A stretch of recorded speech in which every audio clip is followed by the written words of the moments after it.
This is Optimal Living Daily, episode 2621, Making Yourself Proud, Happy, and Grateful by Eric Teplitz of ericteplitz.com.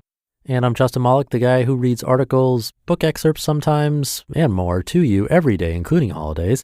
It's always with permission from the authors or websites. We couldn't do this without them or without you, so thank you to them and to you for being here.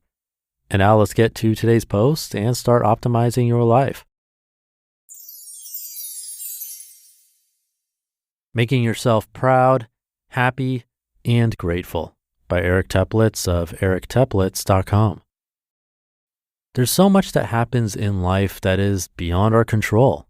I don't think it is much of a revelation to point out that if we focus on the many things over which we have little to zero control, it's an easy way to feel helpless, powerless, and even at risk for despair. And I think most of us can agree that easy as it may be to go that route, it is not particularly helpful nor desirable. So I invite you today to reflect on the power you do have in having some say over things, because I dare say it is more substantial than it may appear.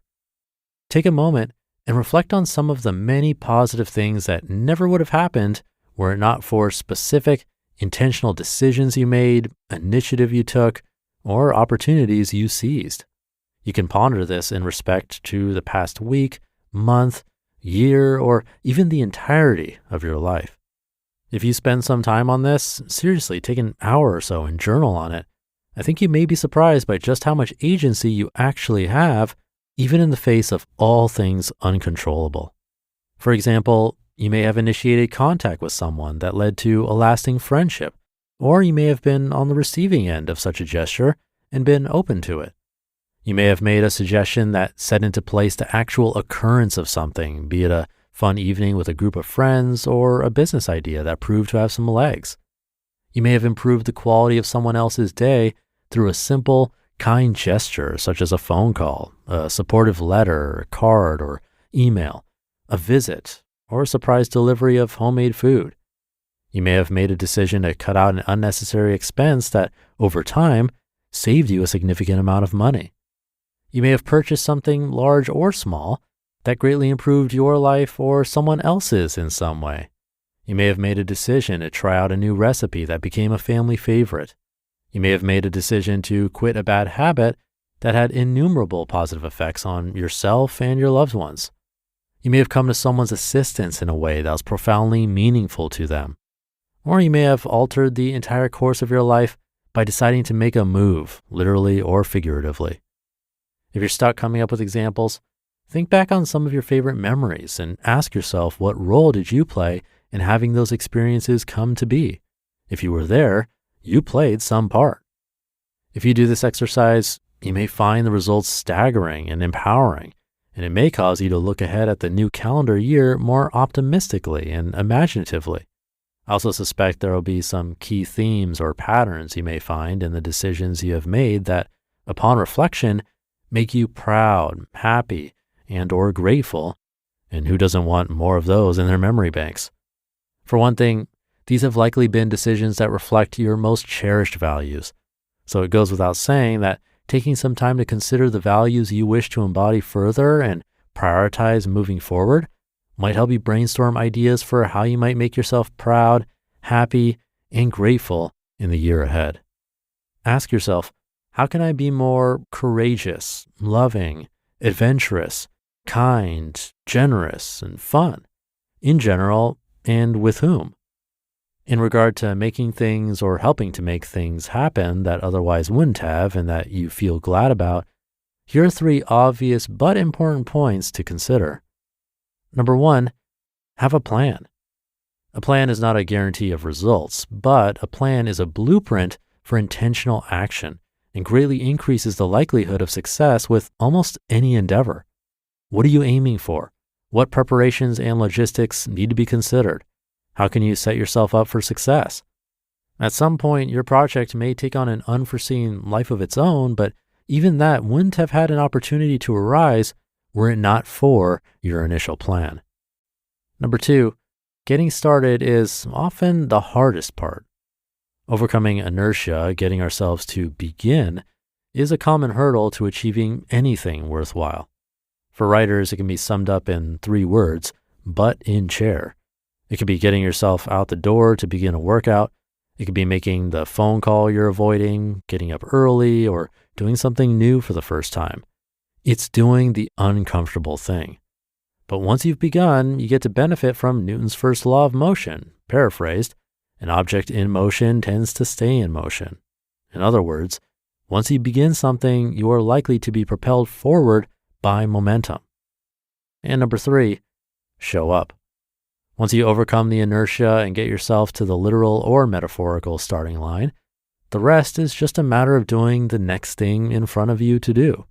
You're there, and other aspects of the situation beyond just your own will, such as the environment you are now in, the structure of the activity, the social pressure, etc., will be all the push you need to see the thing through.